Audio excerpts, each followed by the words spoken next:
দেখেন যুদ্ধ ট্রাং নিয়েছে, এখানে কি যুদ্ধ হয়েছে?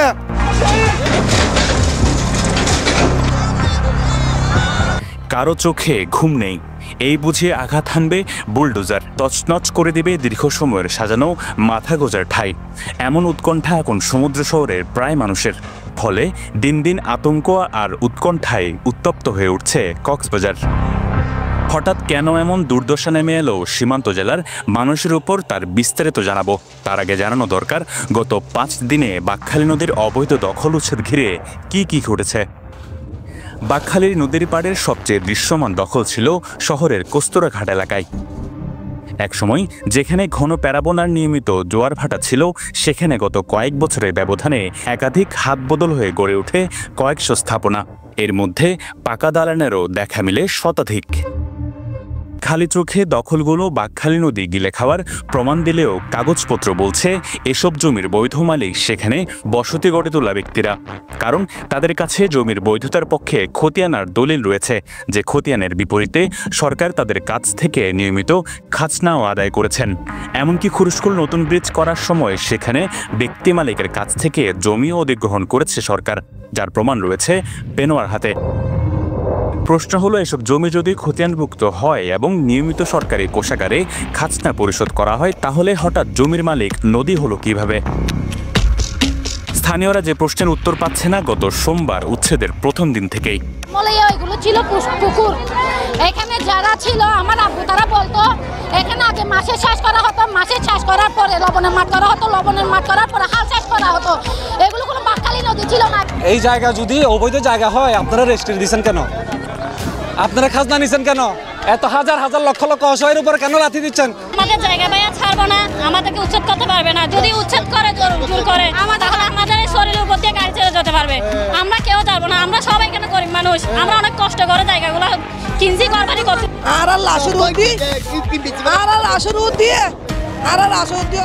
তবে সাংবাদিকদের এসব প্রশ্নের উত্তর দিয়েছে সরকারি প্রতিষ্ঠান BIWTA।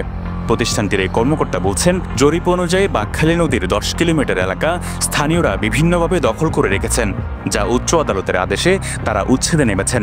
এসব জমি উচ্ছেদ না হওয়া পর্যন্ত তারা পিছু হটবে না। তবে যতক্ষণ পর্যন্ত বাঁকখালী পূর্ণাঙ্গভাবে আপনার উন্মুক্ত করা না যায়, ততদিন পর্যন্ত BIWTA, জেলা প্রশাসন এবং আইন শৃঙ্খলা বাহিনী, অন্যান্য স্টেক হোল্ডার তারা মাঠে থাকবে।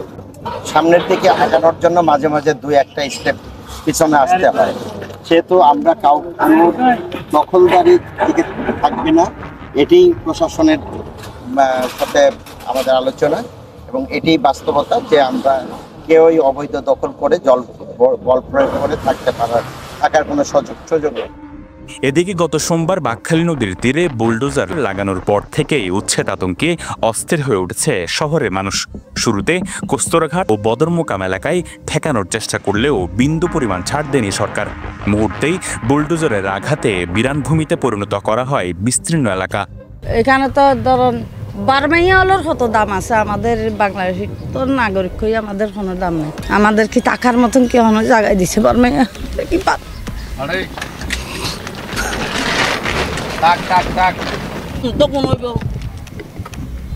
সরকার উদ্যোগ গুণ দে এর মা কষ্ট করি তারা গিয়া গুজে দে বাজি আমার ভরি থাকুন ধীরে বই থাকুম আলসা বানাবো চৌলি আর তো বুঝতে নাই ওপর।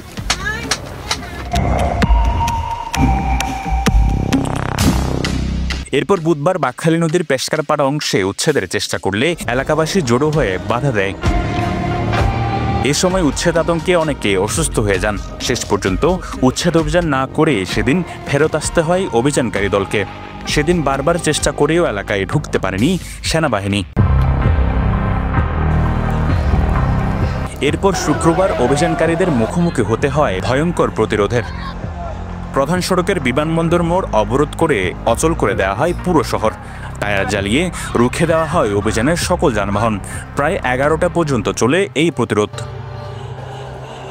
এ সময় সেনাবাহিনী লোকজনকে সরাতে সোজোয়াজান নিয়ে আসলেও শেষ পর্যন্ত প্রতিরোধের মুখে ফেরত যেতে হয় তাদেরকে। সেনাবাহিনী ঘটনাস্থল ত্যাগ করায় একা হয়ে যান BIWTA-র পরিচালক আরিফ উদ্দিন, কারণ ওই সময় সেখানে পুলিশও ছিল না। একা ফেলে সবাই চলে যাওয়ায় চরম নিরাপত্তাহীনতায় পড়ে যান তিনি। পরে আনসারের সহযোগিতায় তিনি কোনোরকম দৌড়ে পালিয়ে নিজেকে রক্ষা করেন।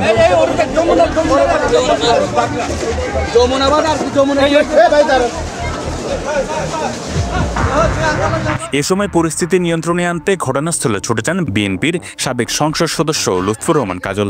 তিনি লোকজনকে বুঝিয়ে সড়ক অবরোধ তুলে নেন। এ সময় তিনি সেখানে ঘোষণা দেন, যদি অন্যায়ভাবে আবারও উচ্ছেদ অভিযান হয় তাহলে তিনি নিজেও সড়কে নেমে আসবেন। আপনাদের সবাইকে তো আস্তে আস্তে আপনারা আমার সাথে কথা হয়েছে, এটা আলোচনার মাধ্যমে সমাধান করবো আমরা ইনশাল্লাহ। যদি সমাধান না হয় আমি নিজে দাঁড়িয়ে থাকি আবার স্থানীয়রা বলছেন তারা বাংলাদেশের নাগরিক, হঠাৎ বিনা নোটিশে তাদের বসতি ভাঙতে দিবেন না। যে কোনো মূল্যে উচ্ছেদ ঠেকানোর ঘোষণা দেন তারা। আমাদের কোনো নোটিশ ছাড়া কিছুই ছাড়া আমাদেরকে হঠাৎ এসে কি কেউ উচ্ছেদ করে নিয়ে যেতে পারবে? এই দেশে যদি রোহিঙ্গা বসবাস করতে পারে, আমরা কোথা থেকে আসলাম? আমাদের কেন উচ্ছেদ করতে হবে? আমাদের যদি এভাবে ধরানি করে আর সরকার যদি সব জায়গাতে প্রয়োজন মনে হয় আমরা যাবো কোথায়? আমরা পাবলিকের কোথায় যাবো? আর অশান্তিতে দৌড়াদৌড়ি আর বিভিন্ন মামলাতে হয়রানি করতেছে, আর বিভিন্ন মামলাতে হয়রানি করতেছে প্রশাসন। আর ঘর ঘুমতে না পারি, আর ঘর বাড়ি ভাঙতে স্যার বারবার হামলা দিল স্যার। আমাদের জায়গা দলিল সবগুলি কাগজপত্র রেডি আছে। এই খাল মনে কর আমাদেরকে কি অন্যদের তারা দিচ্ছে আমাদেরকে, আমাদের রোহিঙ্গা চামড়াপত্র হয়ে গেছে। আমাদের জায়গা জমি যদি উচ্ছেদ করতে হলে আমাদের গায়ের উপরে গাড়ি যাইতে হবে। আমাদের দাবি, আমাদের বাসস্থান আমরা চাই, আমাদের বাসস্থান যেন উচ্ছেদ করা না হয়। এদিকে বৃহস্পতিবার রাতে জরুরি সংবাদ সম্মেলন করে পেশকারপাড়ার মানুষ তারা দাবি করেন অবৈধ জমিতে নয়, বৈধ এবং খতিয়ানভুক্ত জমিতে বসবাস করেন তারা। উচ্ছেদ অভিযান শুরুর পর থেকেই তারা বৈধ কাগজপত্র দেখানোর চেষ্টা করছেন, কিন্তু তাদের কথা কেউ শুনছে না। বড্ড অসহায় হয়ে মধ্যরাতে দ্বারস্থ হন সাংবাদিকদের। সেখানে ঘোষণা দেওয়া হয় যদি পেশকারপাড়া অংশে সরকার বুলডোজার লাগায় তাহলে লাশের উপর দিয়ে যেতে হবে তাদের। আমাদের স্টে অর্ডারগুলো পড়ুক, আমাদের সাথে বসুক। আমরা যদি আমাদের স্টে অর্ডারের যদি না পাই তাহলে আমরা নিজেরাই সরে যাব। এর আগে মঙ্গলবার কস্তুরাঘাট এলাকায় উচ্ছেদ অভিযান চলার সময় রাস্তায় নেমে আসেন সমিতি পাড়ার মানুষ। নিজেদের অস্তিত্ব রক্ষায় তারা বিক্ষোভ সমাবেশ করেন। তারা বলেন এর আগেও বিমানবন্দর ও বিমান বাহিনীর নামে বহু মানুষকে উচ্ছেদ করা হয়েছে, তারা এবার আর ছাড় দেবেন না। আমাদের কথা হচ্ছে যে কোনো ধরনের তালিকা এখানে করতে পারবে না।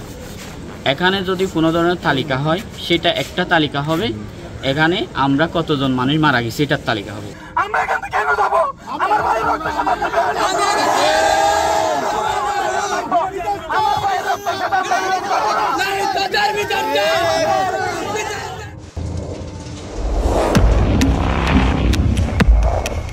এদিকে সামাজিক যোগাযোগ মাধ্যমে প্রচারণা চালানো হচ্ছে কস্তুরাঘাটের পর নুনিয়াছড়া, এরপর পেশকারপাড়া, তারপর সমিতিপাড়া, কুতুবদিয়াপাড়া।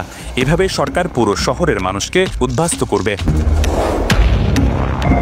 স্থানীয় সাবেক সাংসদ লুৎফর রহমান কাজল বলছেন পুরো শহরের মানুষ উচ্ছেদ আতঙ্কে আছে।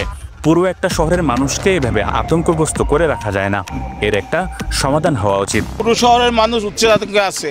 কুতুবদিয়া পাড়ার ব্যাপারেও কথাবার্তা চলতেছে, কারণ এইখানে হলো ঢাকা থেকে বর্তমান পরিস্থিতি না দেখে ঢাকা থেকে নির্দেশ দেয়, প্রশাসন অসহায় হয়ে যায়, করার কিছু থাকে না। ও ঢাকার লোকজন এখানে কক্সবাজার এসে ভুক্তভোগীদের সাথে কথা বলে তারা এরকম সিদ্ধান্ত দিতে পারতো না। এখন সবচেয়ে বড় প্রশ্ন উঠছে, বাঁকখালী নদীতে যেসব জমি দখলমুক্ত করা হয়েছে বা করা হবে সেগুলো কি আদৌ নদী ফেরত পাবে? আদৌকে নদীর প্রবাহ ফিরিয়ে আনা হবে সেখানে, নাকি সরকারের উচ্চবিলাসী চিন্তার প্রতিফলন ঘটবে? এমন প্রশ্ন এখন জনে জনে। অনেকে আশঙ্কা করছেন দখলমুক্ত করা জমিতে সরকারি বিভিন্ন দপ্তরের স্থাপনা করা হবে। শিহাব আবরার, পেনুয়া নিউজ।